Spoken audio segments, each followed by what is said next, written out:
El gran poder está físicamente ubicado en esta región del mundo, por lo que tuvimos bastante libertad, especialmente cuando la inmigración aumentó y el país se expandió cada vez más. Entonces, si seguimos tu teoría, John, vamos a terminar destruidos. Por lo tanto, si eres racional, y yo asumo que eres un actor racional, no harás lo que John dice, que es maximizar tu poder relativo. Expansarás suavemente, pero no empujarás demasiado. Bien, esa es la contraargumentación a mi argumento.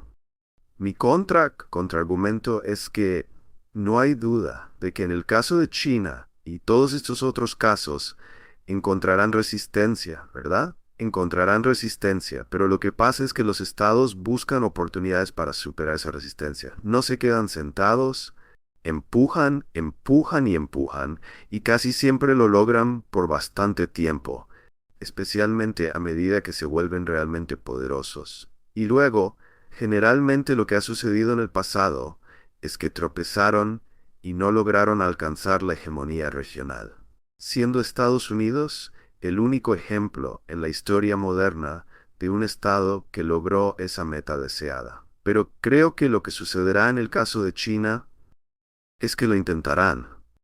Y creo que lo intentarán porque la lógica que expuse es tan poderosa. Esa es una declaración de interés propio, pero solo te estoy diciendo cómo lo veo. Y si son inteligentes, si son racionales, volviendo a la suposición del actor racional, solo empujarán hasta cierto punto y luego se detendrán porque entienden que el tío Azúcar y sus aliados asiáticos son tan poderosos que no pueden empujar más. Así que mi gran esperanza es que los contengamos y no haya guerra, porque los chinos reconocerán la lógica que estás planteando. Pero al mismo tiempo quiero enfatizar que creo que los chinos estarán constantemente sondeando, buscando oportunidades, y el problema es que a veces en esas situaciones terminas con una guerra. También está bien, si dejas a la persona allá atrás, entonces podemos subir aquí. Perdón, gracias. Parece que la mayoría de los ejemplos que has dado, ¿podrías hablar en el micrófono? Oh, claro, lo siento, no puedo decir. Un poco más alto. Parece que la mayoría de los ejemplos que has dado dependen de poderes revisionistas que buscan alguna forma de expansión territorial, como China tomando Taiwán, o la forma en que Estados Unidos se involucró en varias guerras durante el siglo XIX sobre territorios vecinos. Me pregunto si podrías, pero el problema con la expansión territorial es que ese tipo de expansión a menudo es muy probable que provoque algún tipo de conflicto armado. Me pregunto si podrías hablar sobre el potencial de la expansión económica que provoque niveles similares de conflicto armado. Es decir, mira la forma en que China ha hecho una gran cantidad de inversiones en África subsahariana y en varios países ricos en recursos naturales allí. Y en una era en la que los flujos de capital pueden moverse a través de países y fronteras nacionales con mucha facilidad, es mucho más fácil invertir una gran cantidad de dinero en un país que enviar muchas tropas allí para tomarlo políticamente. Sí, permíteme hacer una serie de puntos diferentes en respuesta a esa excelente pregunta. Primero que todo, recuerda que dije que Estados Unidos comenzó como 13 pequeñas colonias y luego tuvo que conquistar todo este territorio. China ya es una enorme masa territorial, por lo que no tiene que salir a conquistar lo equivalente a América del Norte. Ya es un país grande geográficamente. El segundo punto que quiero hacer es que tienen un puñado de disputas territoriales, en las que son bastante audaces al decir que planean resolver esas disputas territoriales en sus propios términos. El tercer punto que quiero hacer es, volviendo a mi respuesta a este caballero, creo que preferirían no hacerlo con una guerra. Y creo que entienden que desde su punto de vista, la estrategia inteligente es crecer económicamente y militarmente y simplemente volverse tan poderosos que dictarán los términos de un acuerdo. Si en el año 2050 China se ha convertido en un gigante Hong Kong, es realmente rica y tiene a toda esa gente y traduce ese poder económico en mucho poder militar, si deciden que son los dueños del Mar del Sur de China, no hay nada que podamos hacer al respecto. Eso es un problema de Taiwán, ¿verdad? Así que, de una manera muy importante, tienen un interés en crecer económicamente y evitar la guerra. Este es el punto que estaba haciendo a este caballero. De hecho, solo estaba repitiendo o embelleciendo su punto. Tienen un interés en no pelear una guerra. Esa es la mejor manera de hacerlo, ¿verdad? Y no necesitan mucho más territorio. Tienen estas disputas territoriales, de hecho, 5 de ellas, por cierto. Tienen una disputa fronteriza con la India, una disputa fronteriza con Bután, no muy significativa. Taiwán, esas rocas en el mar de China Oriental, las islas Senkaku y Diaoyu, y 5 es el mar del sur de China, que involucra agua y un puñado de islas también. Esas son las 5 disputas territoriales. No hay mucho territorio en disputa allí, y, nuevamente, desde su punto de vista, la mejor manera de hacerlo es económicamente. Déjame hacer un punto más sobre esto. Ya dije antes que creo que los vecinos de China han precipitado casi todas las crisis en las que China ha estado involucrada en los últimos años, pero creo que los chinos han reaccionado exageradamente. Se lo he dicho cuando voy allí. Creo que sobrejuegan su mano y terminan asustando a todos. Es mucho más inteligente simplemente quedarse atrás y seguir creciendo económicamente, y en algún momento te vuelves tan poderoso que no hay nada que nadie pueda hacer. No hace falta ser marxista para entender que el poder económico es la base del poder militar. Sí, esta mujer aquí, y luego iré contigo. De acuerdo, solo quería saber en una de tus suposiciones que los países son anárquicos. ¿Dónde encajan los multilaterales en la ONU? No parece que los tomes en serio en absoluto. Eso es un poco fuerte, pero no mucho. La ONU no tiene mucho poder. Las instituciones internacionales no son muy poderosas. El derecho internacional no es muy poderoso. Solo piensa en las Naciones Unidas. Sabes que en el corazón de la ONU está el Consejo de Seguridad. Y el Consejo de Seguridad básicamente es una institución dentro de otra institución donde los rusos, los estadounidenses y los chinos tienen un veto. Así que en una situación difícil, si los chinos no están contentos con lo que va a hacer la ONU, simplemente vetan lo que sea que esté sobre la mesa, y nosotros simplemente vetamos lo que esté sobre la mesa. ¿Sigues lo que digo? Quiero decir, la ONU realmente no tiene poder. Además, ¿qué tipo de poder militar tiene la ONU? No tiene un ejército independiente de la ONU. Está compuesto por los Estados miembros, y los Estados miembros que realmente tienen poder son Estados Unidos, China y Rusia. Así que esta institución, esta cosa llamada ONU, no tiene mucho poder. No puede mover a los grandes poderes. Y recuerda, cuando fuimos a la guerra contra Yugoslavia o Serbia en 1999, no obtuvimos una resolución de la ONU. Rompimos la ley. No se permite ir a la guerra sin una resolución de la ONU. Fuimos a la guerra. Rompimos la ley. ¿Y qué pasó? ¿Recuerdas cuando invadimos Irak en 2003? ¿Sabes que esa guerra fue ilegal? ¿Crees que nos importa? No nos importa. Es por eso que cuando escucho a George Bush, no George Bush, sino Barack Obama, Samantha Power y todas esas personas quejándose de que los rusos violaron el derecho internacional, uno simplemente se pregunta, ¿estas personas alguna vez se miran al espejo? Vamos, John Kerry tuvo esa famosa declaración. ¿No entienden los rusos que esto es el siglo XXI y que nunca se invade otro país sin una resolución de la ONU? ¿Recuerdas Irak? John, votaste a favor de eso. De todos modos, es lamentable que vivamos en un mundo donde el derecho internacional no importe mucho y estas instituciones no tengan mucho poder, pero así es como es. Y por cierto, ¿sabes quién escribe las reglas? Nosotros escribimos las reglas. Muchas veces no firmamos el tratado, ¿es cierto? Sí, porque yo siempre digo que nosotros escribimos las reglas, y si nos gustan, las obedecemos, y si no nos gustan, las desobedecemos o reescribimos las reglas. Así es como funciona. Este caballero ha sido muy paciente. Sí, sigo ignorándolo. Probablemente tiene una pregunta difícil. Wow, voy a ponerte presión.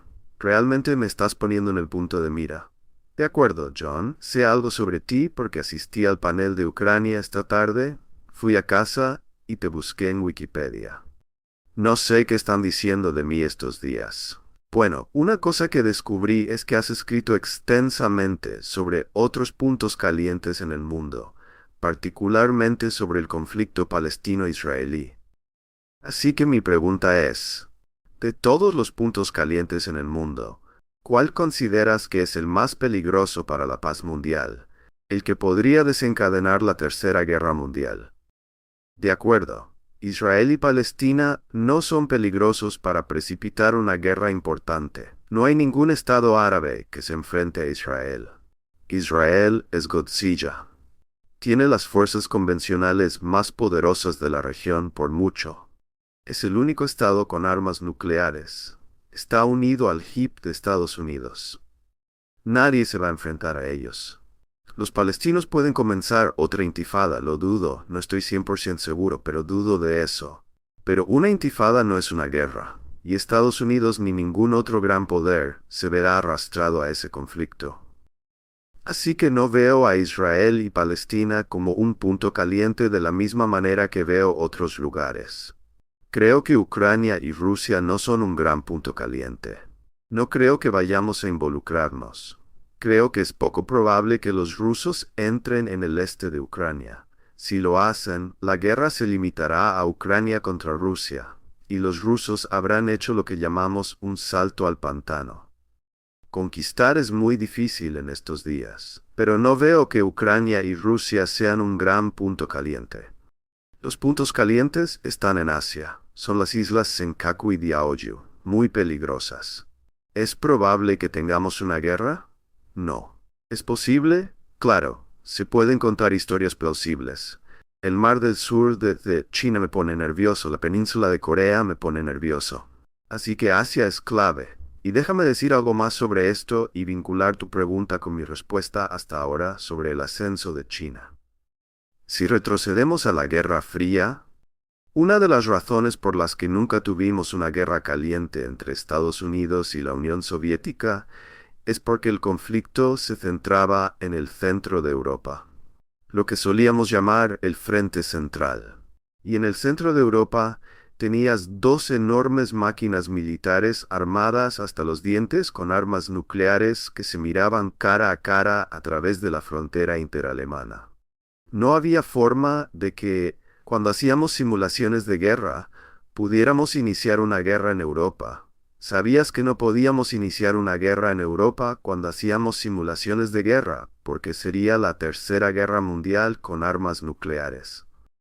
¿Verdad? Y todos seríamos vaporizados. Recuerda que te dije que la cuarta suposición es la supervivencia. La supervivencia es una suposición muy poderosa. Recuerda el estado natural de Hobbes, la importancia de la supervivencia, ¿verdad? Así que era simplemente impensable que Estados Unidos y la Unión Soviética lucharan en una guerra. Así que hicimos grandes esfuerzos para evitarlo. La situación en Asia es fundamentalmente diferente por la geografía. No hay un frente central. Y cuando hablas de pelear guerras en medio del mar de China Oriental por un montón de rocas, es mucho más fácil ver cómo podría estallar una guerra. O si hablas de que Corea del Norte y Corea del Sur entren en una pelea en la península de Corea y los estadounidenses y los chinos entren en ella. Y para los jóvenes que no son lo suficientemente mayores como para recordar esto, deben recordar que la Guerra de Corea comenzó en 1950, cuando Corea del Norte invadió Corea del Sur. Para el invierno de 1950 a 1951, los surcoreanos y los norcoreanos ya no eran las dos principales fuerzas de combate, eran los estadounidenses y los chinos. Luchamos contra China desde finales de 1950 hasta que la guerra terminó en 1953. Así que Los estadounidenses y los chinos se involucraron en la guerra de Corea. Así que, de nuevo, se pueden hipotetizar escenarios no muy probables, pero plausibles, donde estalla la guerra en la península de Corea y los chinos y los estadounidenses se ven involucrados. Y de nuevo, la dimensión nuclear, la amenaza de la Tercera Guerra Mundial con armas nucleares, simplemente no está allí. Taiwán es otro caso. Es fácil imaginar guerras entre China y Estados Unidos involucrando a Taiwán. Así que mi argumento es que la probabilidad de una guerra entre Estados Unidos y China en la historia que te acabo de contar no es grande. No quiero exagerar el caso. La competencia en seguridad será intensa, como lo fue en la Guerra Fría. La probabilidad de guerra no es grande, pero sin embargo creo que es mucho mayor de lo que fue durante la Guerra Fría y por lo tanto, una verdadera causa de preocupación. Así que creo que Asia es el lugar donde debemos tener mucho cuidado, no tanto Europa. Y con respecto a Israel y Palestina, no creo que sea un gran problema para la pregunta que hiciste. Tomaré a este caballero y luego iré con la persona de adelante. Dijiste antes que la mejor situación con respecto a la tasa de crecimiento de China es que se cierre o se estabilice. Ya sabes, vemos que en Wall Street, cuando la tasa de crecimiento de China cae del 7.5% al 7.4%, Wall Street baja 300 puntos, y ahí se va tu 401 cae.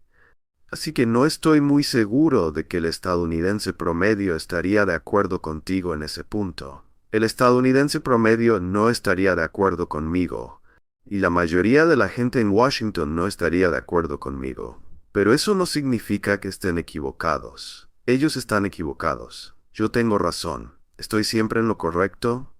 No.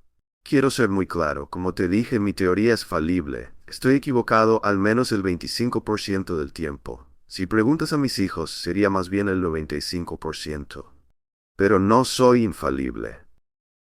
Solo diré que a veces la sabiduría convencional está equivocada, y creo que en este caso la sabiduría convencional está equivocada. Y creo que, volviendo a Taiwán, que es mi ejemplo favorito, creo que cada vez más personas en Taiwán están dándose cuenta de que fueron tontos al pensar que el ascenso de China era algo bueno.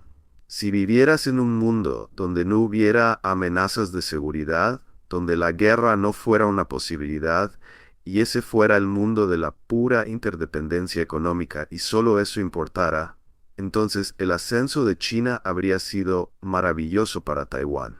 Pero lamentablemente, ese no es el mundo en el que vivimos. Así que creo que tienes razón. La mayoría de la gente estaría en desacuerdo con lo que tengo que decir. Por cierto, a menudo voy a audiencias y les digo, ¿sabes qué deberías hacer? Ve a casa y piensa en esta pregunta. Tienes dos opciones. La economía de China se estabiliza o la economía de China sube a un ritmo rápido durante los próximos 30 años. ¿Qué escogerías? Y siempre digo que creo que la mayoría de la gente elegiría lo que tú dijiste. Ellos elegirían, seré honesto, 15 o 20 años. Bueno, esa es una ventaja de ser mayor, ¿verdad? Sí, eso es cierto. Probablemente no estaremos aquí para ver si estoy en lo correcto o no. Este caballero aquí. Hablaron sobre la probabilidad de una guerra caliente en Asia siendo mayor que la Guerra Fría. Así que, ¿cuál considerarías que es la intensidad más probable de un conflicto destructivo en Asia Oriental? ¿Y cuán destructivo sería eso, especialmente para los estados de Asia Oriental? La verdad es que, debido a las armas nucleares, creo que la guerra no puede descontrolarse a propósito. En otras palabras, si comienza una guerra entre China y Japón y Estados Unidos se involucra, los tres jugadores tienen un profundo interés en evitar que escale. Porque de nuevo, estamos tratando con armas nucleares. Así que no puedes pelear la Tercera Guerra Mundial en Asia, debería decir perdón en Europa. Pero lo que estoy diciendo es que puedes pelear guerras limitadas en Asia, pero tienen que mantenerse limitadas, ¿de acuerdo? Y asumiendo que controlan el proceso de escalada, permanecerán limitadas. El problema es la escalada inadvertida. Mi amigo Barry Posen, que enseña en el MIT, es un tipo brillante. Escribió un libro al final de la Guerra Fría que nadie leyó, porque terminó la Guerra Fría. Pero el título del libro de Posen es Escalada inadvertida, y lo que hizo en el libro fue hablar sobre cómo una guerra convencional en Europa podría escalar hacia una guerra nuclear. Porque lo que ves es que esas fuerzas convencionales y nucleares están vinculadas de una manera extraña y enredada.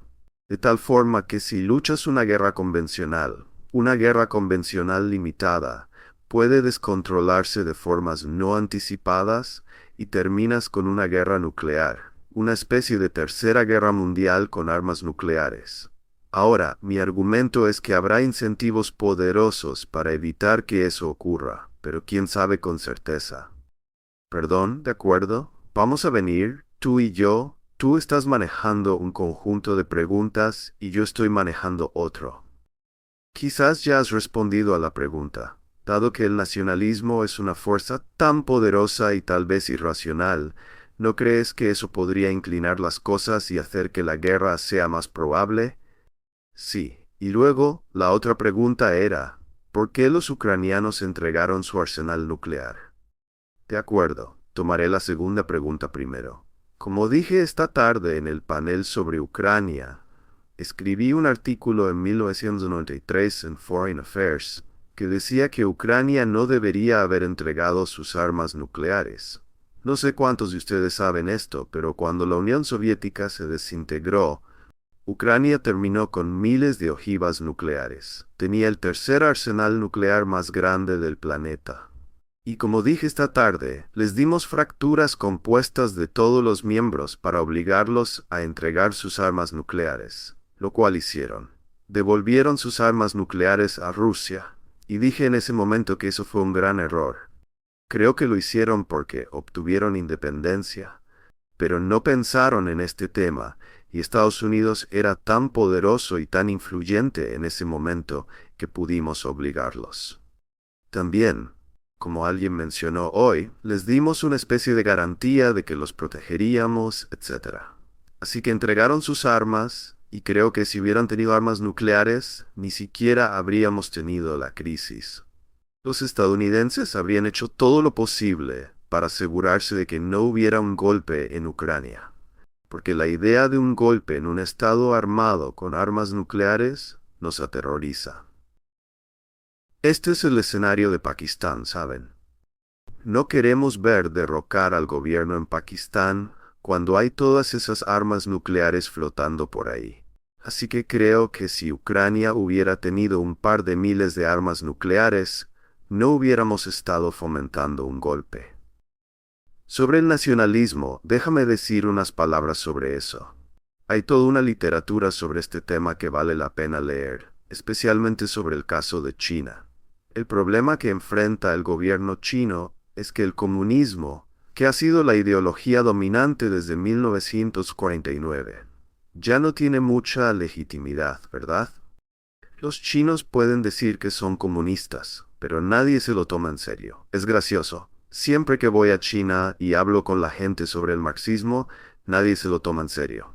Es como una broma. Así que tienen un problema de legitimidad. Y ese problema de legitimidad, por supuesto, también está causado por el hecho de que no es una democracia, ¿verdad? Así que dependen del nacionalismo. Las élites dependen del nacionalismo, porque el nacionalismo es el pegamento que mantiene unida a la gente. Y si lees la literatura sobre el nacionalismo chino hoy, el centro del nacionalismo chino es el siglo de la humillación nacional. Y eso es una gran fuente de problemas, porque ¿quiénes fueron los que humillaron? Los japoneses, los estadounidenses. Así que tienes una crisis sobre las islas Senkaku o Diaoyu, y es una crisis con Japón y Estados Unidos. Y tienes un régimen que no tiene mucha legitimidad y tiene que preocuparse por no ser visto como débil, porque hay mucho nacionalismo en la sociedad china. Entonces el régimen tiene que ser fuerte con Japón y Estados Unidos debido al siglo de la humillación nacional y por lo tanto no tiene mucha maniobrabilidad. Va a ser extremadamente difícil para quien esté al mando en Beijing ceder, ¿verdad? Y por supuesto, en Japón tienes una situación similar, porque el nacionalismo está muy vivo allí. No voy a hablar de eso, pero Japón se está volviendo cada vez más nacionalista. Entonces tienes a los japoneses y a los chinos en una crisis, y ambos tienen poca maniobrabilidad para retroceder.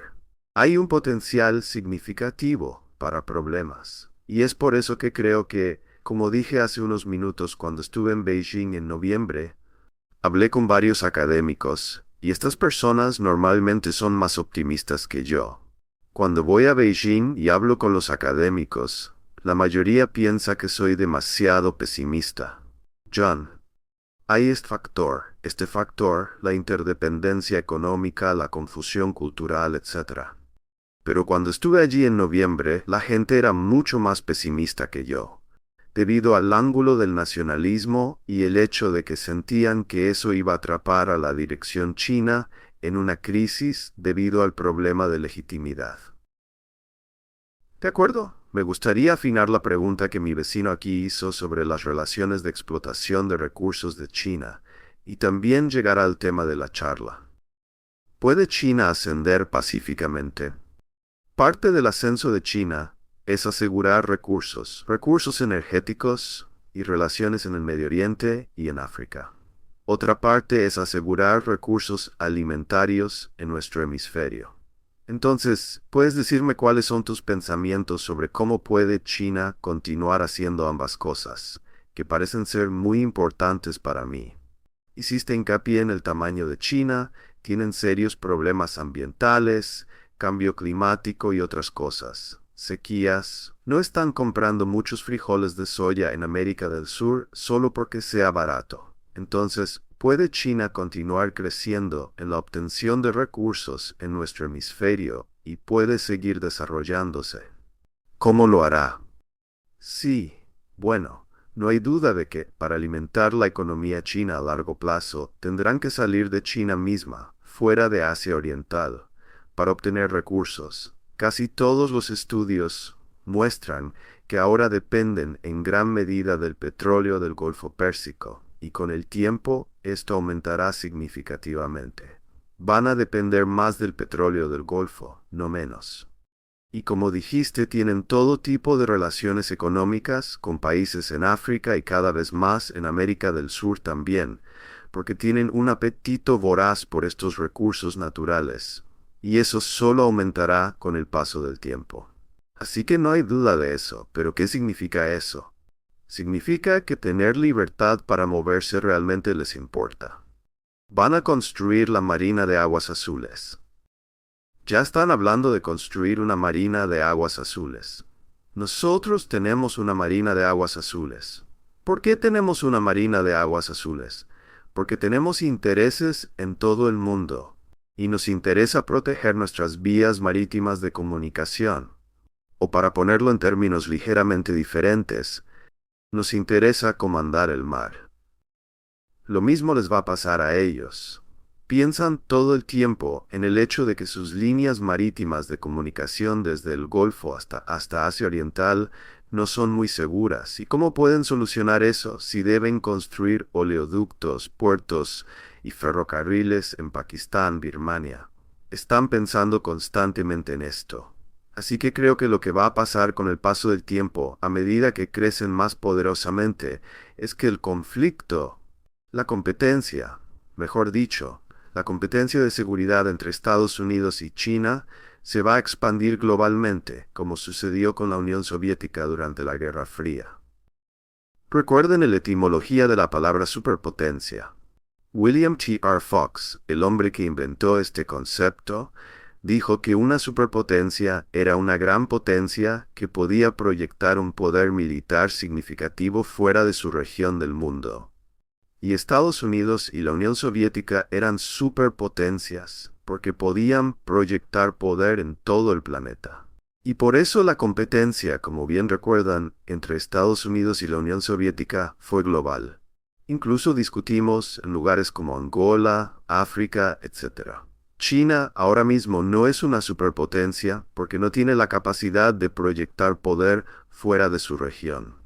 Puede tener intereses en África, puede tener intereses en el Golfo, pero no tiene poder militar en esas regiones, ni la capacidad de proyectar poder en esas regiones.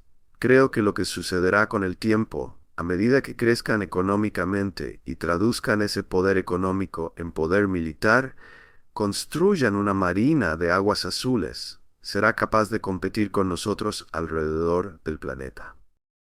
Y Dios no lo quiera si llegan al hemisferio occidental. Esta es toda la historia de la doctrina Monroe, la historia que tú contaste correctamente sobre cómo ahora tienen todos esos intereses en América del Sur. Es cierto, pero no queremos que tengan intereses económicos más capacidades militares en América del Sur. Por favor, únanse a mí para agradecer a nuestros oradores.